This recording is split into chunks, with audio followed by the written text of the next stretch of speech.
Hi, ನಾನು C Akshata Udupa. ಇವತ್ತಿನ ವಿಡಿಯೋದಲ್ಲಿ ನಾವು ಬ್ಯಾಂಕ್ ನಿಫ್ಟಿಯನ್ನು ಎಕ್ಸ್ಪೈರಿ ಡೇ ಯಾವ ಥರ ಟ್ರೇಡ್ ಮಾಡ್ಬೋದು ಅಂತ ನೋಡೋಣ. ಇದೊಂದು ರೂಲ್ ಬೇಸ್ಡ್ ಸ್ಟ್ರಾಟಜಿ ಆಗಿದ್ದು ನೀವು ಇದನ್ನು ಬ್ಯಾಂಕ್ ನಿಫ್ಟಿಯ ಮೇಲೆ ಆನ್ ಎಕ್ಸ್ಪೈರಿ ಡೇಸ್ ಯೂಸ್ ಮಾಡ್ಬೋದು. ಈ ಸ್ಟ್ರಾಟಜಿಯನ್ನು ನಾವು ಯಾಕೆ ಎಕ್ಸ್ಪೈರಿ ಡೇ ದಿವಸ ಮಾತ್ರ ಯೂಸ್ ಮಾಡ್ಬೋದು ಅನ್ನೋದನ್ನು ಕೂಡ ನಾನು ನಿಮಗೆ ತೋರಿಸ್ತೀನಿ. ಇದರ ಬ್ಯಾಕ್ ಟೆಸ್ಟ್ ರಿಸಲ್ಟ್ಸನ್ನು ಕೂಡ ನಾವು ಹೋಗ್ತಾ ನೋಡೋಣ. ನಾವು ಯಾವುದೇ ಒಂದು ಸ್ಟ್ರಾಟಜಿಯನ್ನು ತಗೊಂಡ್ರೂ ಅದು ಎಲ್ಲ ಡೇಸಲ್ಲಿ ಎಲ್ಲ ರೀತಿಯ ಮಾರ್ಕೆಟಲ್ಲಿ ಕೂಡ ವರ್ಕ್ ಆಗುವಂಥದ್ದು ಬಹಳ ಕಮ್ಮಿ. ಸ್ಟ್ರಾಟಜೀಸ್ಗಳು ಒಂದೊಂದು particular type of the market, ಅಂದರೆ ಕೆಲವು ಸ್ಟ್ರಾಟಜೀಸ್ ಡೈರೆಕ್ಷನಲ್ ಮಾರ್ಕೆಟಲ್ಲಿ ಒಳ್ಳೆ ರಿಸಲ್ಟ್ಸನ್ನು ಕೊಡುತ್ತೆ, ಕೆಲವು ಸ್ಟ್ರಾಟಜೀಸ್ ರೇಂಜ್ ಬೌಂಡ್ ಮಾರ್ಕೆಟಲ್ಲಿ ಒಳ್ಳೆ ರಿಸಲ್ಟ್ಸನ್ನು ಕೊಡುತ್ತೆ.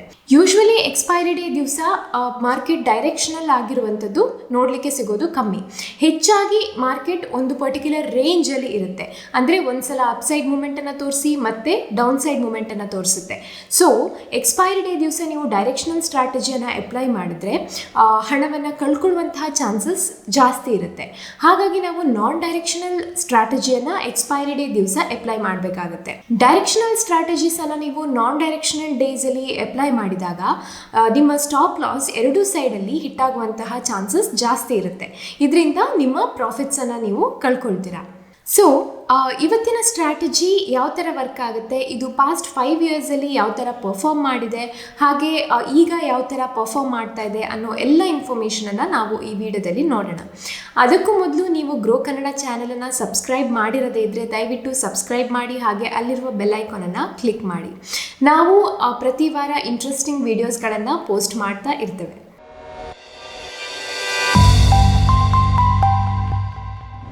ಮೊದಲಿಗೆ ನಾವು ಎಕ್ಸ್ಪೈರಿ ಡೇಸಲ್ಲಿ ಬ್ಯಾಂಕ್ ನಿಫ್ಟಿ ಯಾವ ಥರ ಪರ್ಫಾರ್ಮ್ ಮಾಡಿದೆ ಅನ್ನೋದನ್ನು ನೋಡೋಣ. ಇದಕ್ಕೆ ನಾವು day open, day high, day low ಹಾಗೂ ಡೇ ಕ್ಲೋಸನ್ನು ತಗೊಂಡು ಒಂದು ಅನಾಲಿಸಿಸನ್ನು ಮಾಡಿದ್ದೇವೆ. ಸೊ ನೀವು ಈ ಡೇಟಾವನ್ನು ಕ್ಲಿಯರಾಗಿ ಅಬ್ಸರ್ವ್ ಮಾಡಿದ್ರೆ bank Nifty usually expiry day ದಿವಸ 1% ಮೂಮೆಂಟನ್ನು ಮಾತ್ರ ತೋರಿಸುತ್ತೆ. ಅಂದರೆ ಅಪ್ಸೈಡಲ್ಲಿ 1%, ಡೌನ್ ಸೈಡಲ್ಲಿ -1%. ಸೊ ಈ ರೇಂಜ್ ಒಳಗೇ ಬ್ಯಾಂಕ್ ನಿಫ್ಟಿ ಹೆಚ್ಚಾಗಿ ಎಕ್ಸ್ಪೈರಿ ಡೇ ದಿವಸ ಮೂವ್ ಆಗಿದೆ. ಸೊ 1%ಗಿಂತ ಹೆಚ್ಚಿನ ಮೂಮೆಂಟನ್ನು ಅಪ್ಸೈಡಲ್ಲೂ ಅಥವಾ ಡೌನ್ ಸೈಡಲ್ಲೂ ಬ್ಯಾಂಕ್ ನಿಫ್ಟಿ ಮಾಡಿರುವಂತಹ ಎಕ್ಸಾಂಪಲ್ಸ್ ತುಂಬ ಕಮ್ಮಿ. ಸೊ ನಾವು ನಮ್ಮ ಸ್ಟ್ರಾಟಜಿಯನ್ನು ಈ ಎರಡು ಲೆವೆಲ್ಸ್, ಅಂದರೆ ಅಪ್ಸೈಡಲ್ಲಿ 1% ಹಾಗೂ ಡೌನ್ ಸೈಡಲ್ಲಿ -1% ಲೆವೆಲ್ಸನ್ನು ಇಟ್ಕೊಂಡು ನಮ್ಮ ಸ್ಟ್ರಾಟಜಿಯನ್ನು ಫ್ರೇಮ್ ಮಾಡಿದ್ರೆ ನಮಗಿದು ಒಳ್ಳೆ ರಿಸಲ್ಟ್ಸನ್ನು ಕೊಡುತ್ತೆ. ಸೊ ನಾವೀಗ ಫಸ್ಟಿಗೆ ಶಾರ್ಟ್ ಸ್ಟ್ರಾಡಲನ್ನು ಮಾಡಬೇಕು. ಇಲ್ಲಿ ನಾವು ಶಾರ್ಟ್ ಸ್ಟ್ರಾಡಲನ್ನು ಮಾಡುವಾಗ ಫಿಕ್ಸ್ಡ್ ಸ್ಟಾಪ್ ಲಾಸನ್ನು ಇಡ್ತಾ ಇಲ್ಲ. ಯೂಶ್ವಲಿ ಟ್ರೇಡರ್ಸ್ ಏನು ಮಾಡ್ತಾರೆ, ಶಾರ್ಟ್ ಸ್ಟ್ರಾಡಲನ್ನು ಮಾಡಿದಾಗ ಒಂದು ಫಿಕ್ಸ್ಡ್ ಪರ್ಸೆಂಟೇಜ್, ಅಂದರೆ ಒಂದು 20% ಅಥವಾ 30%ಅನ್ನು ಸ್ಟಾಪ್ ಲಾಸ್ ಆಗಿಟ್ಟು ಟ್ರೇಡ್ ಮಾಡ್ತಾರೆ. ರೇಂಜ್ ಬೌಂಡ್ ಮಾರ್ಕೆಟಲ್ಲಿ ಈ ಥರ ಫಿಕ್ಸ್ಡ್ ಸ್ಟಾಪ್ ಲಾಸನ್ನು ಇಟ್ಕೊಂಡು ಟ್ರೇಡ್ ಮಾಡಿದಾಗ ಎರಡೂ ಸೈಡಲ್ಲಿ, ಅಂದರೆ ಕಾಲ್ ಸೈಡಲ್ಲಿ ಹಾಗೆ ಪುಟ್ ಸೈಡಲ್ಲಿ ಸ್ಟಾಪ್ ಲಾಸ್ ಹಿಟ್ ಆಗಿ ಲಾಸ್ ಆಗುವಂತಹ ಚಾನ್ಸಸ್ ಜಾಸ್ತಿ ಇರುತ್ತೆ. ಹಾಗಾಗಿ ನಾವು ನಮ್ಮ ಸ್ಟ್ರಾಟಜಿಯಲ್ಲಿ ಫಿಕ್ಸ್ಡ್ ಸ್ಟಾಪ್ ಲಾಸನ್ನು ಇಡ್ತಾ ಇಲ್ಲ. ನಾವು ನಮ್ಮ ಸ್ಟಾಪ್ ಲಾಸನ್ನು ಅಂಡರ್ಲೈನ್ ಬೇಸಿಸ್ ಮೇಲೆ ಇಡ್ತೇವೆ. ಯೂಶ್ವಲಿ ಸ್ಟಾಪ್ ಲಾಸನ್ನು ಪ್ರೀಮಿಯಂ ಬೇಸಿಸ್ ಮೇಲೆ ಇಡಲಾಗುತ್ತೆ, ಅಂದರೆ ಪ್ರೀಮಿಯಮಿನ 20% ಅಥವಾ ಪ್ರೀಮಿಯಮಿನ 30%ಅನ್ನು ಬೋತ್ ಸೈಡ್ಸಲ್ಲಿ ಸ್ಟಾಪ್ ಲಾಸ್ ಆಗಿ ಇಟ್ಟು ಶಾರ್ಟ್ ಸ್ಟ್ರಾಡಲನ್ನು ಮಾಡ್ತಾರೆ. ಬಟ್ ನಾವು ಈ ಸ್ಟ್ರಾಟಜಿಯಲ್ಲಿ ಅಂಡರ್ಲೈನ್ ಮೇಲೆ ನಾವು ಆಗಲೇ ನೋಡಿದ ಹಾಗೆ 1% ಲೆವೆಲನ್ನು ಯೂಸ್ ಮಾಡಿಕೊಂಡು ಸ್ಟಾಪ್ ಲಾಸನ್ನು ಇಡ್ತೇವೆ. ಅಂದರೆ ನಾವು ಯಾವ ಅಂಡರ್ಲೈಂಗಲ್ಲಿ ಅಥವಾ ಯಾವ ಸ್ಟ್ರೈಕಲ್ಲಿ ನಾವು ಟ್ರೇಡನ್ನು ತಗೊಂಡಿರ್ತೇವೋ ಅದಕ್ಕಿಂತ 1% ಅಪ್ವರ್ಡ್ಸ್ ಹಾಗೆ 1% ಡೌನ್ವರ್ಡ್ಸನ್ನು ಕ್ಯಾಲ್ಕುಲೇಟ್ ಮಾಡಿ ಅದನ್ನು ನಾವು ಸ್ಟಾಪ್ ಲಾಸ್ ಆಗಿಟ್ಟು ಮುಂದೆ ಹೋಗ್ತೇವೆ. ಸೊ ಎಲ್ಲೇ ಆಗಲಿ, ಯಾವುದೇ ಸೈಡಲ್ಲಿ ಇರ್ಬೋದು, 1%ಅನ್ನು ಬ್ಯಾಂಕ್ ನಿಫ್ಟಿ ಕ್ರಾಸ್ ಆದರೆ ನಾವು ಎಲ್ಲ ಲೆಗ್ಸನ್ನು ಎಕ್ಸಿಟ್ ಆಗಿ ಲಾಸಲ್ಲಿ ಕ್ಲೋಸ್ ಮಾಡ್ತೇವೆ. ಬಟ್ ಈ 1% ಅಪ್ವರ್ಡ್ 1% ಹಾಗೂ ಡೌನ್ ಸೈಡಲ್ಲಿ -1%ಅನ್ನು ನಿಫ್ಟಿ ಬ್ರೇಕ್ ಮಾಡದೇ ಇದ್ದರೆ ನಾವು 320 ತನಕ ಆ ಟ್ರೇಡನ್ನು ಹಿಡ್ಕೊಂಡು ಪ್ರಾಫಿಟಲ್ಲಿ ನಾವು ಎಕ್ಸಿಟ್ ಆಗ್ತೇವೆ. ಸೊ ಇದನ್ನು ನಾವು ಒಂದು ಎಕ್ಸಾಂಪಲ್ ಮುಖಾಂತರ ನೋಡೋದಾದರೆ ಇಲ್ಲಿ ನೀವು ನೋಡಿದ್ರೆ ನಾವು ಬ್ಯಾಂಕ್ ನಿಫ್ಟಿ ಸ್ಪಾಟನ್ನು 9:30 AM ಅಲ್ಲಿ ನೋಡ್ತಾ ಇದ್ದೇವೆ. ಸೊ ಆಗ ನಮ್ಮ ATM ಸ್ಟ್ರೈಕ್ 40,000 ಅಂತ ಅಂದ್ಕೊಳ್ಳೋಣ. ಸೊ 9:30 AM ATM 40,000 ಆಗಿದ್ರೆ ನಾವು 40,000 ಕಾಲ್ ಹಾಗೂ 40,000 ಸ್ಟ್ರೈಕಿನ ಪುಟ್ಟನ್ನು ನಾವು ಶಾರ್ಟ್ ಮಾಡ್ತೇವೆ. ಅಂದರೆ ಬೋತ್ ಸೈಡ್ಸಲ್ಲಿ, ಕಾಲ್ ಸೈಡಲ್ಲಿ ಹಾಗೂ ಪುಟ್ ಸೈಡಲ್ಲಿ ನಾವು ATM ಸ್ಟ್ರೈಕನ್ನು ನಾವು ಶಾರ್ಟ್ ಮಾಡ್ತೇವೆ. ಸೊ ಫಸ್ಟಿಗೆ ಈ ಶಾರ್ಟ್ ಸ್ಟ್ರಾಡಲನ್ನು ಮಾಡಿದ ನಂತರ ನೆಕ್ಸ್ಟ್ ಸ್ಟೆಪ್ ಸ್ಟಾಪ್ ಲಾಸ್ ಇಡುವಂಥದ್ದು. ಸೊ ನಾನು ಆಗಲೇ ಹೇಳಿದ ಹಾಗೆ ನಾವು ಅಪ್ ಸೈಡಲ್ಲಿ 1% ಹಾಗೂ ಡೌನ್ ಸೈಡಲ್ಲಿ -1% ಅನ್ನು ಕ್ಯಾಲ್ಕುಲೇಟ್ ಮಾಡಬೇಕಾಗುತ್ತೆ. ಸೊ ಇಲ್ಲಿ ನಮ್ಮ ಸ್ಟ್ರೈಕ್ 40,000 ಆಗಿರೋದ್ರಿಂದ 40,000 1% 400 ಹಾಗೆ 40,000 -1% -400. ಸೊ 40,000 ಪ್ಲಸ್ 1% ಅಪ್ವರ್ಡ್ ಮೂವ್ 400 ಅಂದರೆ 40,400 ಆಗುತ್ತೆ. ಅದೇ ಡೌನ್ ಸೈಡಲ್ಲಿ -1% ಅಂದರೆ 40,000 -400. ಸೊ ನಮ್ಮ ಡೌನ್ ಸೈಡಿನ ಸ್ಟ್ರೈಕ್ 39,600 ಆಗುತ್ತೆ. ಸೊ ನಮ್ಮ ಸ್ಟಾಪ್ ಲಾಸ್ ಯಾವಾಗ ಬ್ಯಾಂಕ್ ನಿಫ್ಟಿ 40,400 ಕ್ರಾಸ್ ಆಗುತ್ತೋ ಆಗ ನಾವು ಎರಡು ಲೆಗ್ಗನ್ನು ಎಕ್ಸಿಟ್ ಆಗ್ತೇವೆ. ಅಥವಾ ಯಾವಾಗ ಬ್ಯಾಂಕ್ ನಿಫ್ಟಿ ಡೌನ್ ಸೈಡಲ್ಲಿ 40,000 39,600 ಕ್ರಾಸ್ ಮಾಡುತ್ತೋ ಆಗ ನಾವು ಎರಡೂ ಲೆಗ್ಗನ್ನು ಎಕ್ಸಿಟ್ ಆಗ್ತೇವೆ.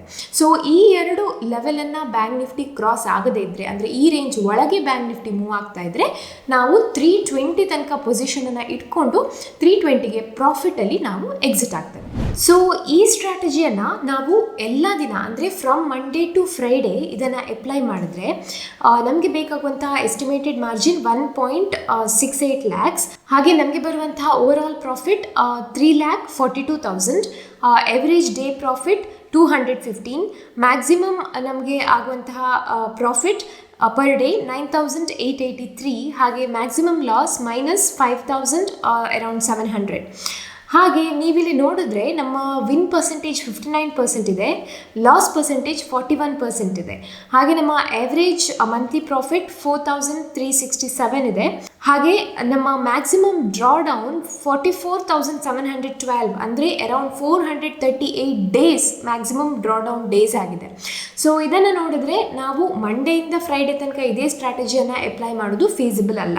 ಯಾಕಂದರೆ ಡ್ರಾ ಡೌನ್ ಕೂಡ ತುಂಬ ಜಾಸ್ತಿ ಇದೆ, ಹಾಗೆ ಡ್ರಾ ಡೌನ್ ಡೇಸ್ ಕೂಡ ತುಂಬ ಜಾಸ್ತಿ ಇದೆ. ಸೊ ನಾವು ಈ ಸ್ಟ್ರಾಟಜಿಯನ್ನು ಎಲ್ಲ ಡೇಸಲ್ಲಿ ಅಪ್ಲೈ ಮಾಡಲಿಕ್ಕೆ ಸಾಧ್ಯ ಆಗೋದಿಲ್ಲ, ಯಾಕಂದರೆ ಎಲ್ಲ ಡೇಸಲ್ಲೂ ಮಾರ್ಕೆಟ್ ನಾನ್ ಡೈರೆಕ್ಷನಲ್ ಆಗಿರೋದಿಲ್ಲ. ಸೊ ನಾವಿಲ್ಲಿ ಡೇ ವೈಸ್ ಡೇಟಾವನ್ನು ತಗೊಂಡು ಎನಲೈಸ್ ಮಾಡಿದ್ರೆ ನೀವಿಲ್ಲಿ ನೋಡ್ಬೋದು, ಮಂಡೇ ನಮಗೆ ನೆಗೆಟಿವ್ ರಿಟರ್ನ್ಸ್ ಇದೆ, ಹಾಗೆ ಫ್ರೈಡೇ ನಮ್ಮ ರಿಟರ್ನ್ಸ್ ನೆಗೆಟಿವ್ ಆಗಿದೆ. ಅಂದರೆ ಮಂಡೇ ಮತ್ತು ಫ್ರೈಡೇ ಬ್ಯಾಂಕ್ ನಿಫ್ಟಿ ತುಂಬ ಡೈರೆಕ್ಷನಲ್ ಮೂಮೆಂಟನ್ನು ಕೊಡುತ್ತೆ.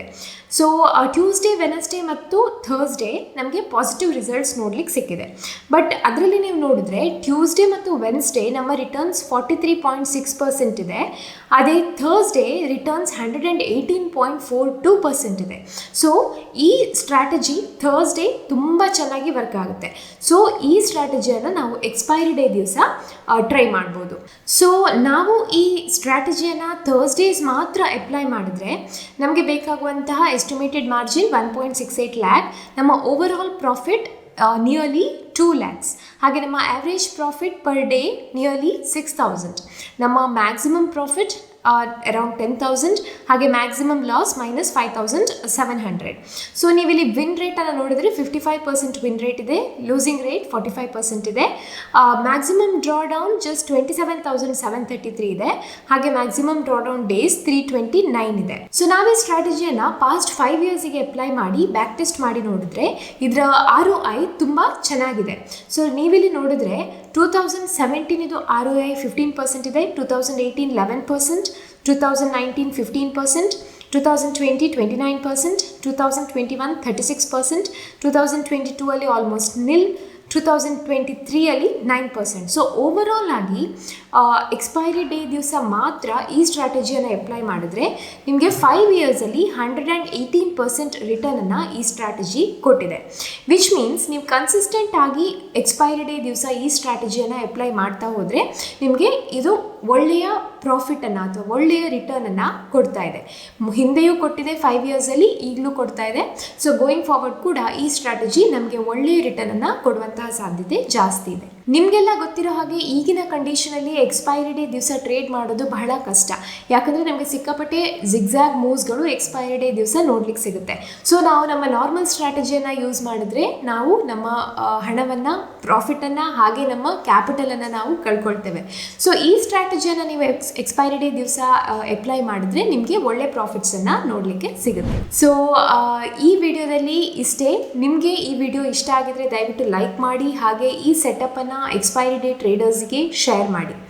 ಹಾಗೆ ನೀವು ಈ ಚಾನಲನ್ನು ಸಬ್ಸ್ಕ್ರೈಬ್ ಮಾಡಿರಿದ್ರೆ ದಯವಿಟ್ಟು ಸಬ್ಸ್ಕ್ರೈಬ್ ಮಾಡಿ. ನಾವು ಮಾಡುವಂಥ ಎಲ್ಲ ವಿಡಿಯೋಗಳು ಎಜುಕೇಷನ್ ಪರ್ಪಸ್ಗೆ ಮಾತ್ರ, ಇದು ಯಾವುದೇ ರೀತಿಯ ಬೈಸೆಲ್ ರೆಕಮೆಂಡೇಶನ್ ಅಲ್ಲ. ಮತ್ತೆ ಸಿಗ್ತೀವಿ ಇನ್ನಷ್ಟು ಇನ್ಫಾರ್ಮೇಟಿವ್ ಕಂಟೆಂಟ್ಗಳೊಂದಿಗೆ. ಅಲ್ಲಿ ತನಕ ಟೇಕ್ ಕೇರ್, ಬೈ ಬಾಯ್.